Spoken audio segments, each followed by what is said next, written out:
So welcome everybody. Welcome to London Transport Museum. We're currently joining you virtually and it is our Children's Art Week. So we're really excited to be sharing with you all things design and heritage to do with our collection at London Transport Museum. My name is Hannah and I am one of the school's primary programmers, and I'm going to be joined today by Kate and Chris, who are going to take us on an amazing journey of discovery into our collection and its history.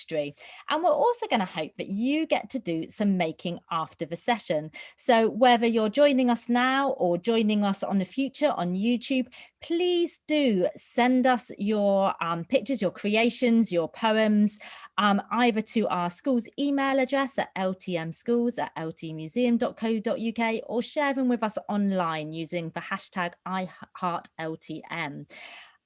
So today's session is called Talking Type. You'll find at the bottom of the session is a chat button. So if you want to have your teacher or nominate someone, please do give us a quick hello in the chat. You'll also notice that there is a Q&A button. So if you have any questions at any time and you're joining us live, then please do type a question into the Q&A. And hopefully, if you're joining us later, we'll have answered some of your questions as we go. So my name's Hannah. I run the primary programme at London Transport Museum, and I'm really excited to be sharing with you our session today. And I'm going to hand you over to Kate. Hello, hi everyone. My name is Kate, as Hannah said. I'm very excited to be here with you all today. So I'm one of the educators here at the London Transport Museum. And to let you know, so London Transport Museum, we tell the stories of how people travelled around in the past, how they travel around in the present, and how they might travel around in the future. And we do that using all sorts of exciting different objects. Some of you might have been to visit us in Covent Garden before, or maybe even at the depot in Acton. If you have, you can let us know in the chat by popping in the letter Y. And if you're in a classroom, you can put your hand up so that everyone knows if you have been to visit us before. One of my favorite things that you can see at the Transport Museum is the old milk van that's over at the depot in Acton Town. And that shows you how people used to get milk from the countryside into London without it shaking so much that it turned into butter or cream. So a very important piece of technology there that helps get us all our breakfast. And I'm very excited because today we're going to be focusing on design, which is a really important part of the museum's collection. And also design is a really important part of how we all interact with the world around us. So designers are the people who help us do that. And today we've got a real life designer with us. We have Chris. Hi, Chris, do you want to introduce yourself? Hello. Hello, I'm very happy to be here. Thank you for having me. My name is Chris Ratcliffe. I am an artist and a designer, and I work a lot with kind of graphic design, illustration, and making objects and things. And I work for clients, but I also make my own work. And when I'm not making my work or work which other people have asked me to make, I also teach at the London College of Communication. And I'm really so happy to be working with London Transport Museum, because the thing that I think is amazing about London Transport Museum and London Transport in general is how much they value design. That they see design as being such an important part of what they do and how they communicate who they are, and talk about London globally, that everybody knows London Underground and the identity of London Underground and London Transport. So thank you. Fantastic.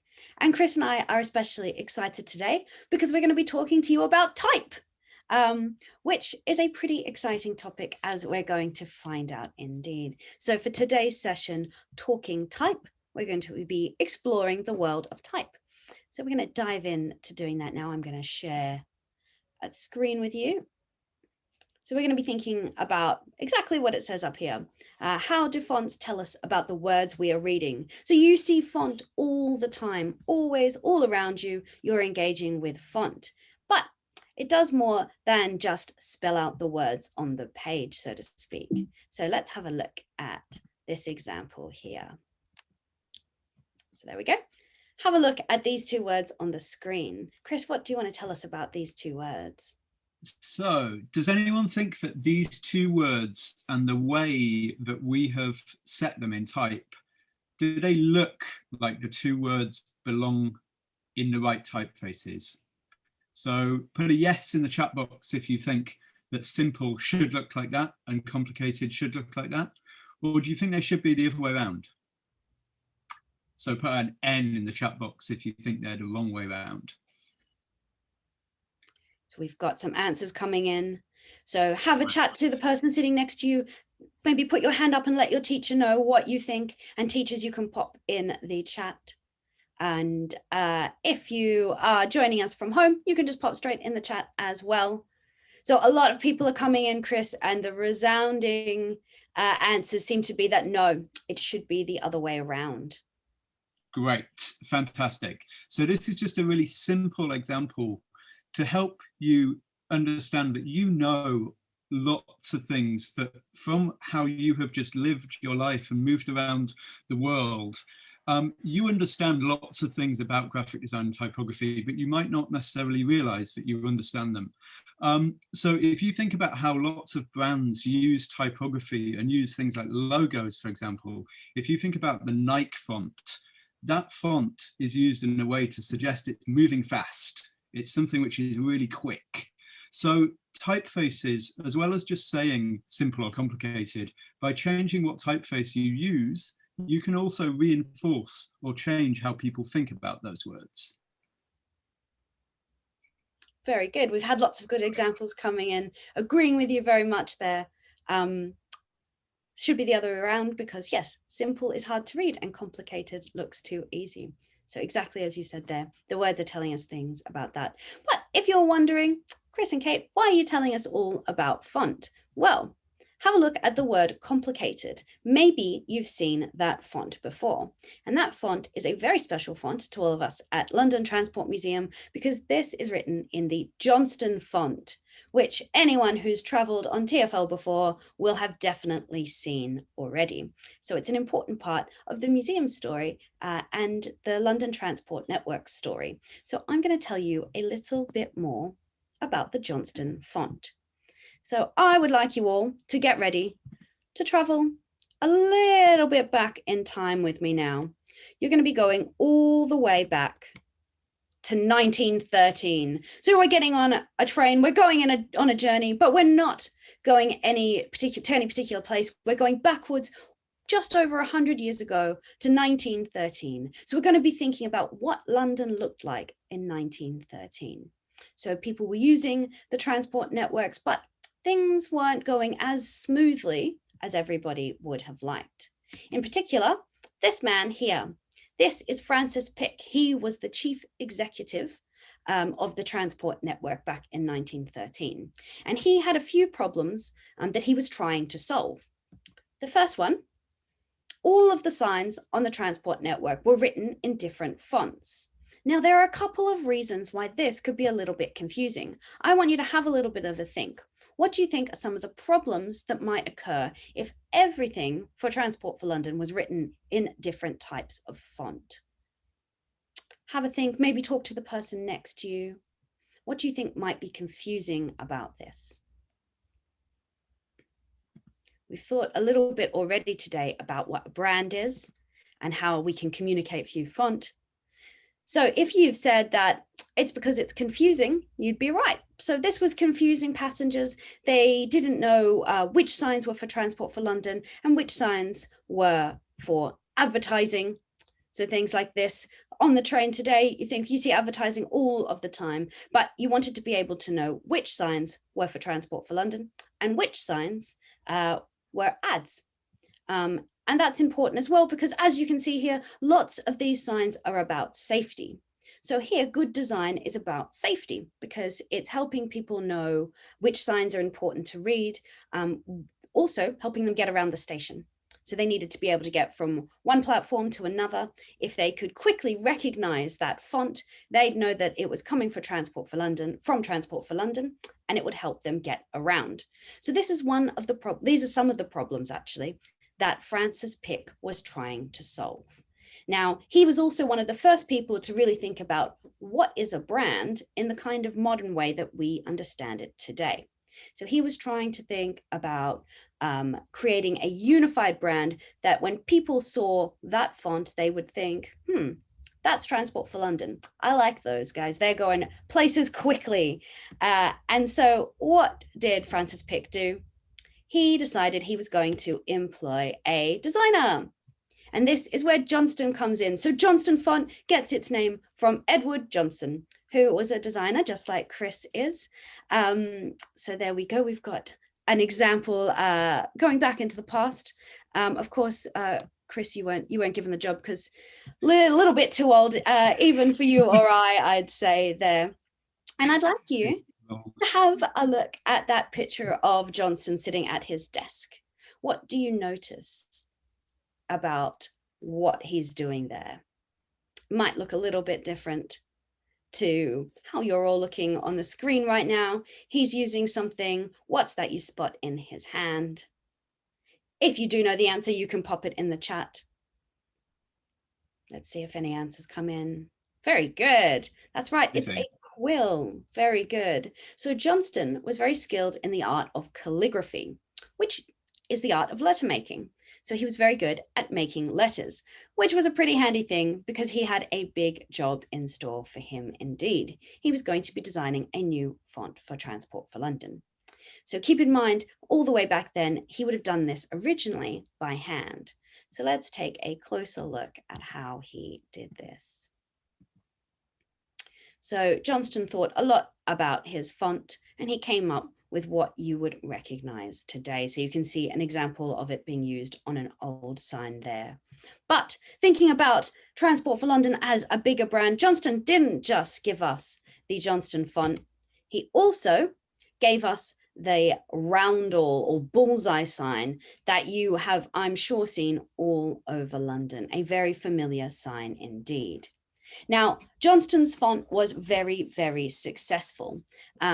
It was a bold and modern design, which is exactly what the brief that was given to him by Francis Pick was to create a modern font. And in fact, Johnston's font is known these days as the People's Typeface.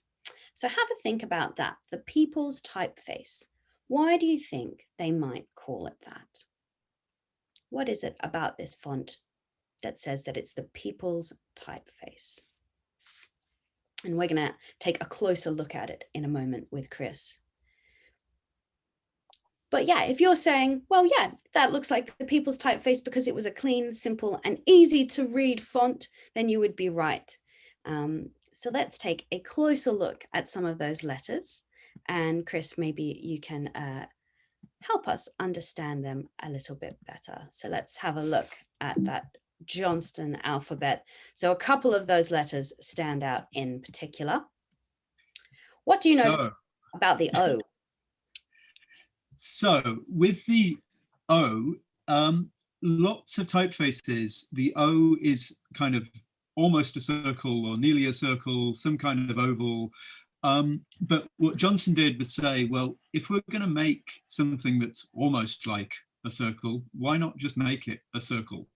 And strangely, this was the first time that someone had kind of thought about this, rather than an O being an oval or something which was almost round, making it something round and basing lots of these letters around circles and straight lines wherever possible makes things a lot easier to understand. It means that people can just look at something and they know what they're looking at really fast without having to think, is that an O or is it a zero, etc., etc., etc. So with lots of these letters, they use the kind of either a straight line or a circle to build them up. So if we then also look at the L, which is next to the O, this uses a bit of a smaller circle and a straight line to create something which, again, is really, really simple, but also just feels a little bit friendly. If it was just a straight line, it might feel quite harsh. So this little bit of a kind of kick, but it almost looks like it's got one foot forward or setting off walking, makes it just feel a little bit softer. And then with the I and the J, if you look at the dot above the I and the J, they are exactly the same width as the rest of the letter. And rather than just being cut off, which I can show you kind of how this, I don't know if you can see my other screen, but if we... you want to let us know in the chat if you can see Chris's screen there. So you should be able to see a camera and some hands. There we go. Brilliant. Great. So what he did was literally, when he was doing his drawings, his dot of his letter I, he cut a little bit off. And then normally people would place that like that. But what he did was just play and say, well, actually, what if I just turn that around and make something which feels slightly more playful, slightly more unexpected. And that kind of play and feeling of kind of modernness and just saying, well, what if, is a really, really key thing about this typeface and why it's so special and why it's lasted for over 100 years. And no one can see any reason why London Transport for London would change this typeface now. So there you go.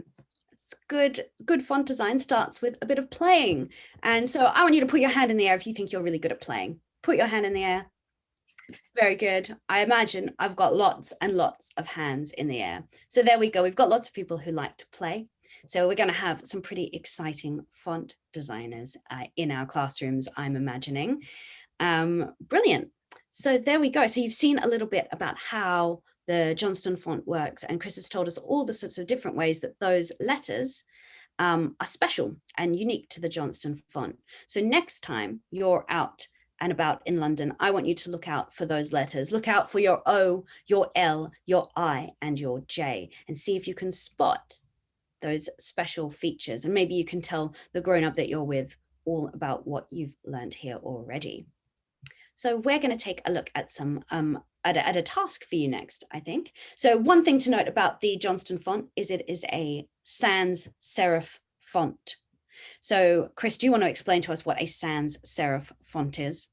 Yes. So with lots of letters that existed before the Johnston font or other fonts which are kind of considered modern, lots of letters had little bits on them. And if you look at lots of newspapers, for example, or brands which are trying to feel classic or kind of have a history, which is a thing that some brands try and do, lots of their letters will have extra little bits on. So if you look at an L or an I, it will have little arms and legs on it.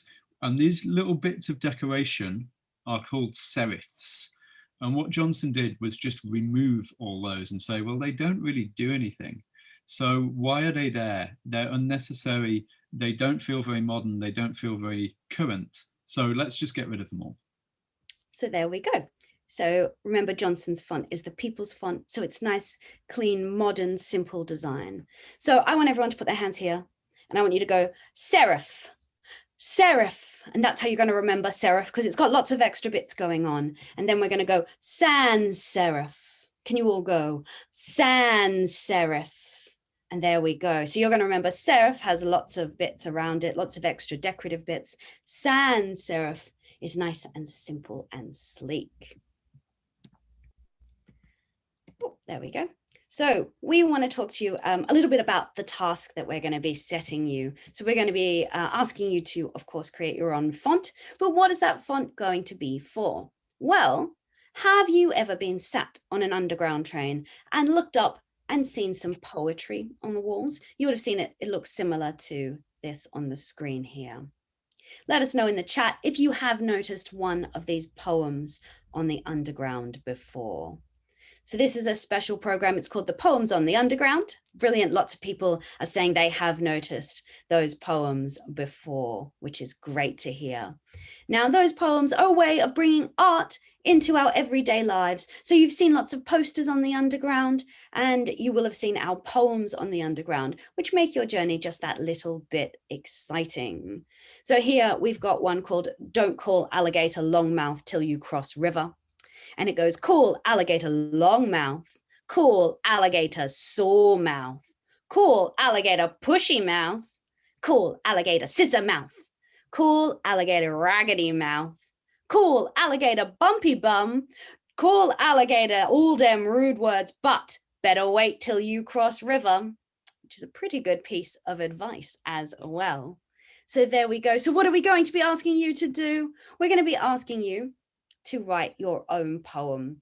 So come up with a poem that is about 5 lines long and tells us something. So it could be about a place, it could be about a journey, or about something that you see every day even, or maybe you'd like to make it about a special person.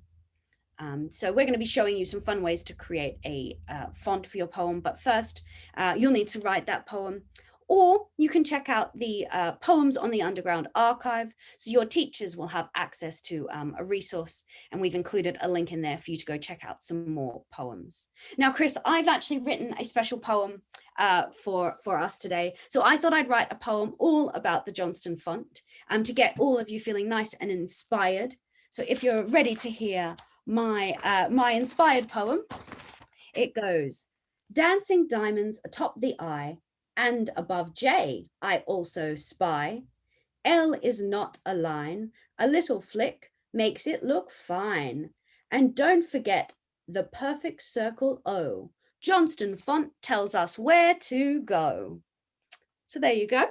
I thought I'd take the challenge as well. Thank you very much. And write a poem. So you might want to write a poem about your font, or about the Johnston font, or indeed about anything that you see every day. So I thought I'd be inspired by that. And then, of course, you're going to be doing designing a font for the title of your poem. And we're going to go through some ways that you could go about designing that in a moment. So if you've got some stuff, feel free to make along with us. But if you don't worry too much. You can join us. You can, after this session is finished, you can have a think about your poem, have a think about your font, and take a little bit more time to do it as well. So you can join along with us, or you'll be able to do so after the session, and you'll be able to gather all your resources for that. So let's take a look at some fonts. Chris, what can you tell us about this font? So can anyone guess what this font might have been designed? What was the designer thinking about when they designed this font, maybe? Any guesses? Let us know in the chat if you've got an idea. We've got some answers coming in. A lot of people are guessing. Leaves, tree, great. Yes, absolutely. So this is a font called Hobo. And this font was designed thinking about both the leaves of a tree and also the bark of a tree. And it's kind of combining together these kind of lines and marks that if you were going to draw a tree, you might use these kind of marks and these kind of lines. And the designer has then thought about each letter and how they can use these lines and marks to shape letters which feel really readable as letters, but also feel almost like drawings of trees or bushes.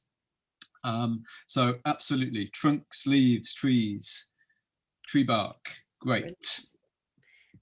And what about this font? Chris, what can you tell us? I believe it has a very special designer. Do you want to let us know who designed this font? So this is something which I designed specially for this session, just to make a fun thing to show you and think about something that I'm really interested in. I love seeing dogs on trains. They always look really happy whenever you see a dog on a train. So I designed this font using the Johnston font as a starting point, and then I've added ears and tails and fur. And what I've done is just think about each letter and how that letter might be able to have an ear or a tail added to it, and what kind of ear or tail that should be. So a really, really simple idea, but just playing with how letters can still be readable if you change elements of them or you add things to them. They're still letters and they still work, but they can also become more like pictures or more like drawings than just straightforward letters. Brilliant. And we want you to have a little bit of a think about what's on the screen right now. Now, you might recognize these lines before. I was telling Chris and Hannah earlier that in Australia, which is where I went to school, you actually had to get something called a pen license when you were in Key Stage 2, like all of you are. So that was when you had really neat handwriting the teacher would give you a special license that meant that you could write in pen instead of pencil, but you had to have really neat handwriting first to get your pen license. So have a think about your own handwriting, and you'll probably recognize these lines from when you used to practice, or you still do, hopefully, practice your handwriting. So shall we head to the next slide and have a look at how they work in a slightly different context? There we go. What can you tell us about these letters, Chris? So like Kate just said, how you learnt to write is almost identical to how graphic designers start designing typefaces. And the reason why you learnt to write in that way is so then people can tell really easily from your good handwriting that if you've used a capital letter at the start of something, it's someone's name. Or if something's all small letters, it's just a normal word in a sentence. And these lines and kind of guides that you use are also used by graphic designers and typographers, but they just give them more complicated names. So what we've done is just shown you some of these lines with their names here. So the first one in that list, which is the height of a big letter, is called cap height. Can anyone guess why it's called cap height? Let us know in the chat if you've got an idea about where the word cap height comes from. Great. Capital letter. Absolutely great. Yes. So lots of things that exist in typography and graphic design are just abbreviated, so shortened, so that people can really quickly talk about things. Lots of the places where these things were used were in places where people were working really fast. So they shortened lots of words. So cap height is just the height of a capital letter, but also if you look at your keyboard or a phone, you'll see a key called caps lock, which just means locking capitals on. So cap is used in lots of places as a shortened version of capital. How about X height? So X height is then the height of a normal letter, and lots of the normal letters, like on here, the N, the E, the R, the O, the U, etc., etc., etc., are all the same height. And the reason why X was picked as the letter that they would use as the kind of standard height, they used the X because if you imagine the X is like a person with their arms in the air and their feet on the ground, both their hands would be touching the top line and both their feet would be touching the bottom line. So the X height is just the height of one of your normal letters, and we use the X just as an example of one of those letters that does that. And how about the baseline? I think we can guess what the baseline is probably all about. It's the line that's at the base. Would that be a good guess, Chris? Absolutely. Yes, absolutely. So just the line along the bottom that most of the letters sit on, or all the letters sit on. And how about that last one? And then descender. Has anyone ever climbed up a hill and then gone back down the other side? And that might be called descending. So if you're going down a hill, it's sometimes called descending. So a descender is just something which is underneath or going down. So letters like G's and P's and Q's will normally stop at the same line. So that line is called a descender, and it's going down. Very good. So we're going to remember all of these, aren't we, everyone? So let's go through them one more time. We're going to remember our cap height. Sounds a little bit like you're putting on a hat. So let's all go cap height. Can you all go cap height? Very good. And then we're going to remember our X height. We're going to go X height. X height. Very good. And finally, I want you to use your deepest voice and I want you to go baseline. You're all going to go baseline. And finally, we've got our descender. So we're going to pretend we're descending, we're going down, we're on the top of a diving board and we're going to go descender. Are you ready? Let's go descender. Very good. So that's how you're going to remember all those different words for us.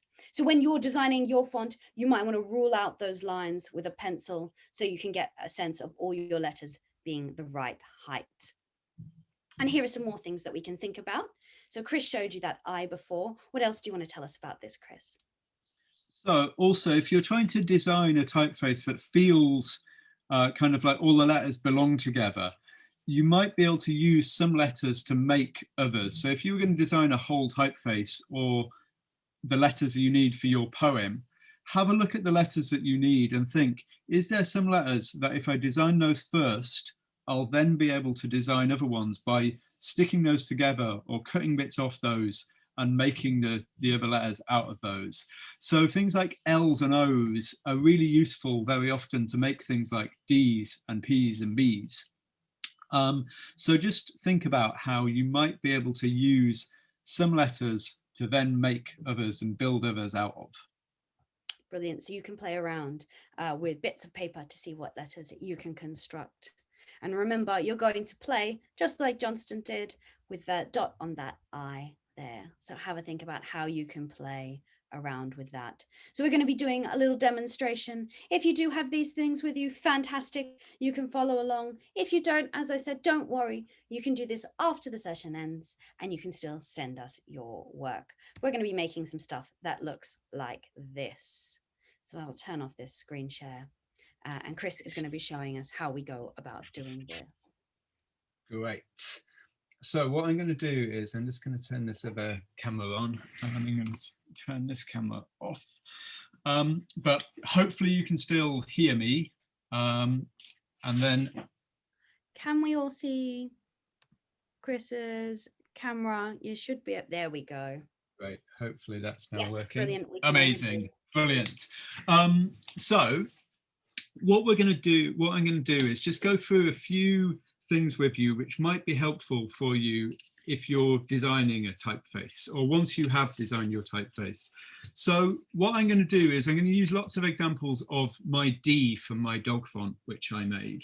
And the first thing that I'm going to show you is on that list of materials, one of the things on there was a thing called carbon paper.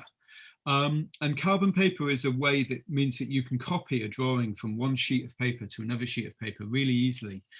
But carbon paper is really, really old. It's a thing that probably even your parents might not have used. Your grandparents might have used carbon paper, maybe. But we can make carbon paper by just getting our drawing, turning it over, and then getting a really soft pencil. So the softest pencil that you can find. So a pencil that's got B in its name. So 2B, 3B, 4B. And basically, if you just scribble on the back of your drawing like this,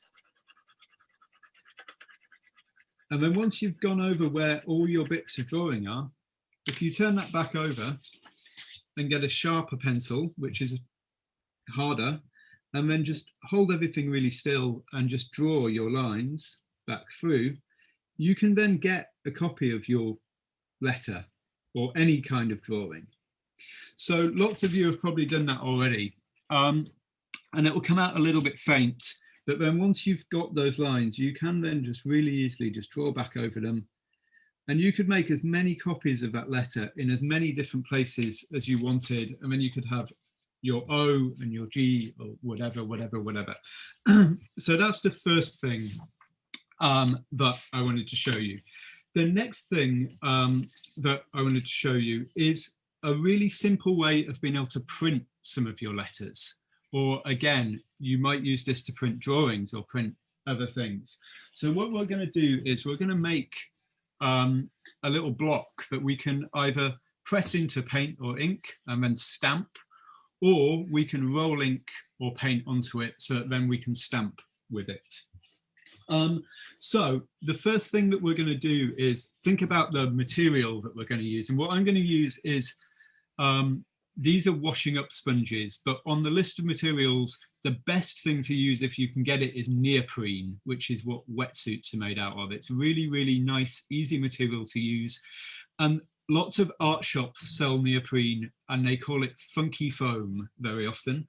But I'm going to use these washing up sponges. But if you don't have either washing up sponge or neoprene, you can also just use cardboard boxes. So like a box that you got a delivery in, or something which an object might have come in, you can use that cardboard and it will work really well as long as it's thin enough for you to cut it safely. So if you're working with cardboard or neoprene, you can just draw around your letters exactly the same as we just did, using this kind of carbon scribbling. You could then just transfer that onto a piece of cardboard or onto a piece of neoprene. If you're using these sponges, they might be quite difficult to transfer. So if you're going to use these kind of sponges, what I would do is cut one of your letters out from a piece of paper.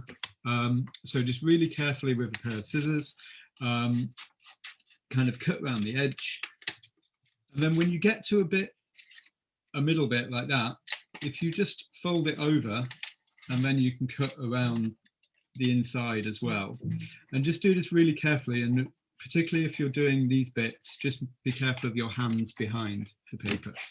And then once you've got your letter cut out like this, what you can then do is you can put it onto this piece of sponge, again, hold it really still, and then just with a pen, a felt tip, something that will write on that surface, you can then just draw around it.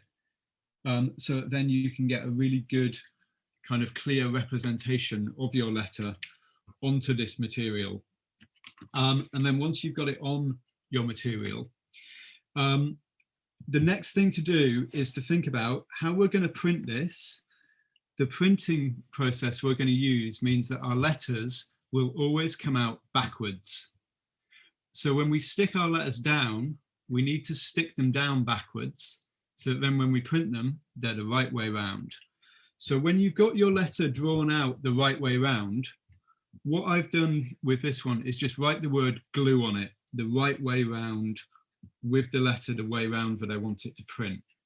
And what that then means is that once I've cut this out, like this one, I know that I'm going to glue on this side. So the glue that I'm using is just PVA, which is kind of normal white glue that lots of you will have used before. And I've forgotten my paintbrush, so I'm just going to run and get that.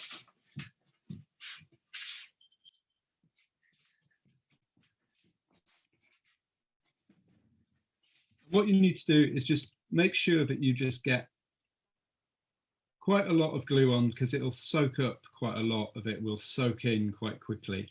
But just glue all the way around and try not to get too much on the table, but you can just put some paper down. And with little bits like this, just make sure that you try and get some glue all the way to the end. Otherwise, little bits like that might snap off really easily. And then once you've got your glue, you can then just glue your letter onto the piece of cardboard. And that is now backwards, but we want it to be backwards, so that then when we print it, it's going to be the right way around. So if you just let your letter dry for a little while, just so that then it's not going to fall off. And then what you can do is, if you've got a roller and some ink or some paint, then if you just spread out some ink with your roller. If you don't have a roller, then you could just use paint, and from a tube or from a pot with a brush, you could then just paint ink onto this. But if you have got a roller, it will come out a little bit better. So what I'm going to do is just roll ink all over my letter, make sure that I get it on all the bits. And sometimes if you keep turning your letter around and rolling from different directions, you'll get a more even coverage of ink. And then if you just get a sheet of paper that you're going to print on, think about where you want your letter to be. So if I was writing my word dog, my letter would be going about here. And then just press it down really firmly and then lift it up. And we've got a print of that letter. And we could use this as many times as we wanted. We could just keep rolling more ink on to spell out all our letters. And then also, as well as spelling out words, what lots of graphic designers do is make patterns, as well as using words and using typography. So there's no reason why you couldn't think about really interesting ways that you could write out your words, so they don't have to be in straight lines or really straightforward ways.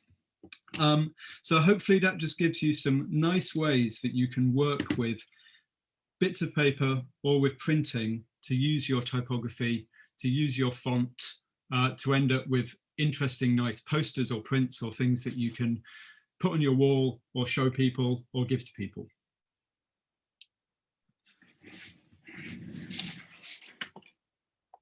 Brilliant. Thank you so much for showing us all that, Chris. And I think an important thing for us to all remember is to get your letters back the right way around. I think that would be the step that I would forget. Do all of it and then be very disappointed that, you know, my font is the wrong way around. So don't forget that very important step. But Chris gave you lots of different ways that you can do that. So if you don't have access to some of those materials, that's perfectly fine. We've got lots of different substitutes or different things that you could use instead in there.